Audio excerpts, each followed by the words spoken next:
Once a week, we connect live to a correspondent overseas who fills us in on K-culture issues in their respective country. Today, we connect with Japan, where a huge enthusiasm for K-pop, K-drama, and K-food is said to be present among Generation Z. So let's connect with our K-correspondent in Japan, Tamayo Muto, a journalist, to find out more. Hello, Tamayo. Hello, Tamayo. Hello, my name is Tamayo. It's very nice meeting you.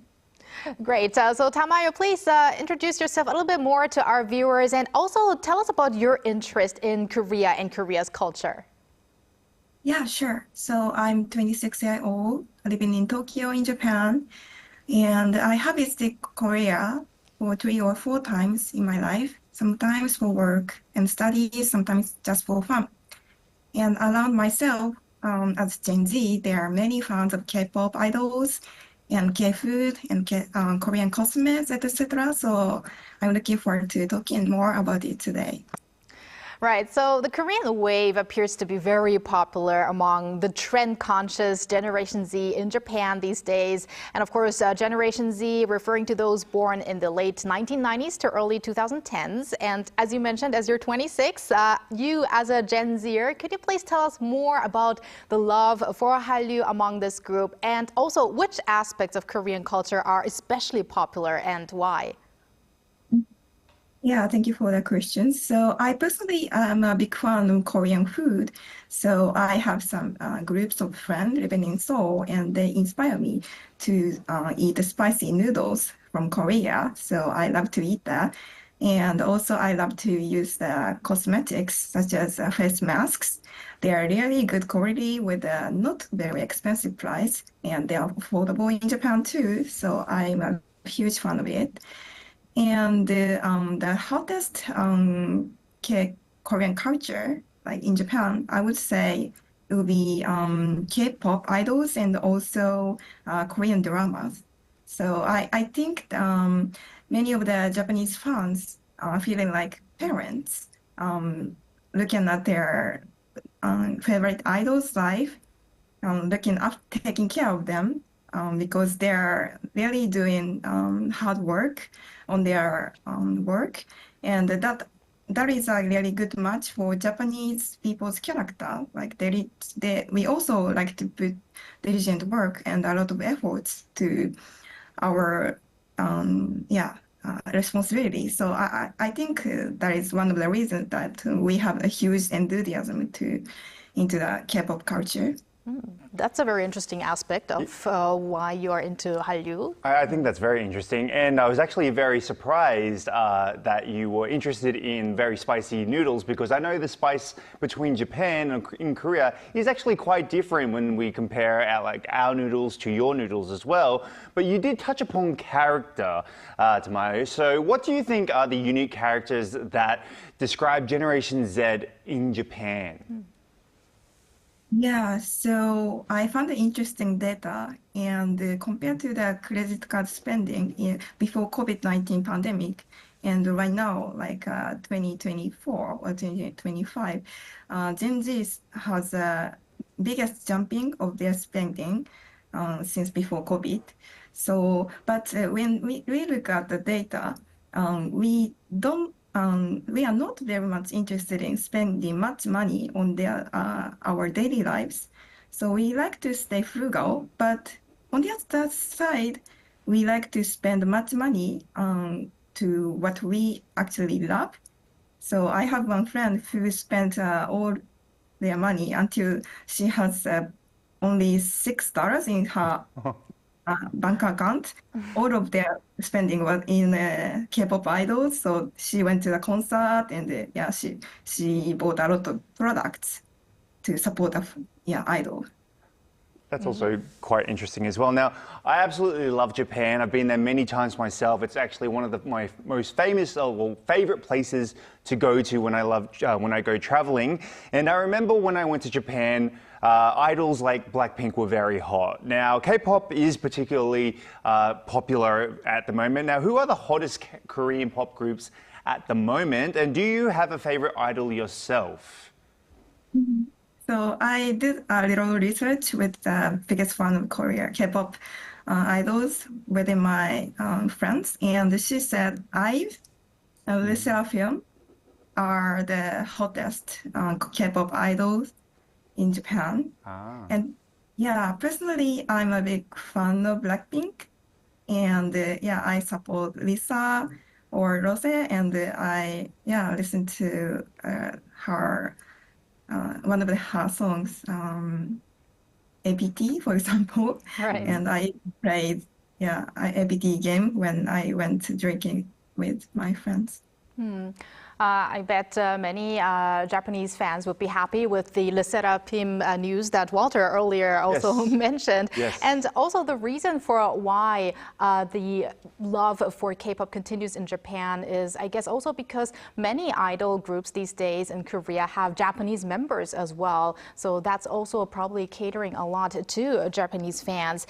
Now, Tamayo, we also hear there's a big desire among young people to learn the Korean language. Could you tell us more about that? Mhm. Yes, yeah, I see a growing number of young people at Gen Z start learning Korean language, or even as a start, they start learning Korean alphabet. So, yeah, I found that data showing that maybe 2 or 3 years ago, the number of the people who took the Korean language test exceeded who took the Chinese language test for the first time. So there is a certain growing trend of learning Korean language, I think. And I also did some research. I saw in 2024, there was a survey that said Japanese Gen Z picked Korea as their top choice for study abroad. And that's also on the back of course, interest in K-pop, Korean content. And if they want to study in Korea, they would probably have to learn a bit of the language before they arrive here in Korea. Yes, I completely agree. And like you said, with the emergence of more idols, Japanese idols becoming more prevalent in K-pop. I mean, we talked about what was it, NCT Wish yesterday, who are an all-Japanese K-pop subgroup. I mean, they're making waves and waves through the whole entire genre, and they're only going to get bigger. And other Japanese subgroups, I'm sure, will get bigger as they go. Now, recently, there has been an increase in young Japanese travelers here in Korea. What are some of the latest travel trends that you're aware of, and are there many must-visit places or must-buy items that Japanese people are interested in? Yeah, so I think there are two trends. One is long-term trend, like wearing traditional clothes chimachogly and visit the Gyeongbokgung Palace to take pictures. And recently, the second one is more recent one, and I myself visit the Songsu area called Songsu with a lot of fashionable cafes and the designers' offices, etc. And I found it really attractive. So I myself recently moved.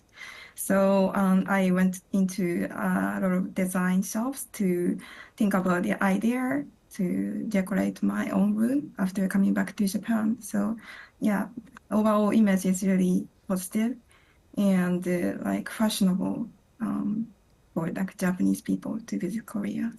Right, Songsu, definitely a place that many people overseas do mention as one of the top places to visit when they're in Korea. Now, the other way around, Tamayo, are there any places in Japan that you would like to recommend where you can have the full Hallyu experience? Yeah, so I would definitely recommend a town called Shin-Okubo. There is a center of Tokyo right next to Shinjuku. And yeah, there is exactly a Korean town in Tokyo. So you will experience a whole package of Korean culture, including food, cosmetics, K-pop culture, etc.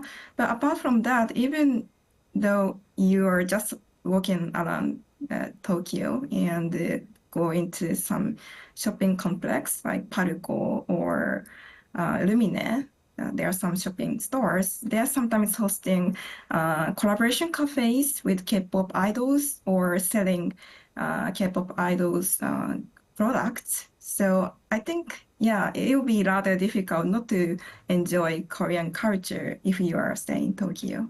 Now, Walter, you said you've been to Japan a number of times. Have you ever realized that K-pop vibe in Japan when you were there? Yes, so I remember walking down certain streets in Tokyo and seeing obviously a lot of Blackpink and a lot of, at the time, this is maybe probably 5 or 6 years ago, Blackpink was still sort of, growing at that time. And I remember they were quite big. Now, I find it really fascinating now that at least every new group that comes out, there is a Japanese member. I mean, Tamayo mentioned IVE before, and I know that Ray in IVE is actually quite a popular member within IVE, and that she's actually helping the group grow and grow. And it's just great to see that this connection between Japan and Korea, though we have our history, is going really well, and we're going great when we're joining these two countries together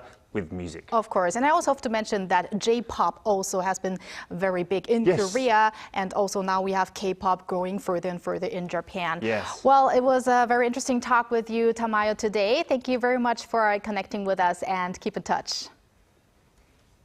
Thank you. And thank you, Walter, as always, for your contribution. We're going to see you back here next week. I'll see you soon.